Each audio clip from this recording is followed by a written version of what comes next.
Danny, you mentioned before that you're on The Voice UK. How are you enjoying that gig? I loved it. It was great. You know, it was a big playground for someone like me to be given the might of the BBC budget to kind of do what you wanted week in, week out. It was great. You know, it was our first gig on television.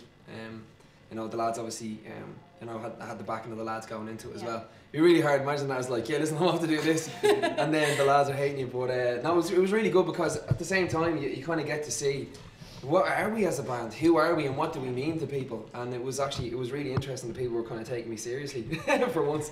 You know, people were doing what I was saying. You know what I mean? Like, okay, sing this way or do this, and it was a lot of fun, really a lot of fun. You know, and we ended up uncovering a lot of talent, turning under a lot of stones, and a lot of, I was going to say a lot of things came out from underneath those stones, but no, they were brilliant talent. And I thought, after all the years that there was of talent shows, how is there still this pool of people that hasn't been tapped yet, you know? It's great. I don't know if you're aware, but we do have a spare seat going on The Voice here in Australia. Keith Evans across to Idol in the US. So would you consider coming to Australia and being a part of that? Yeah, absolutely, yeah. I haven't been approached yet, but yeah. Of course, I'm the obvious replacement for Keith Urban, you know?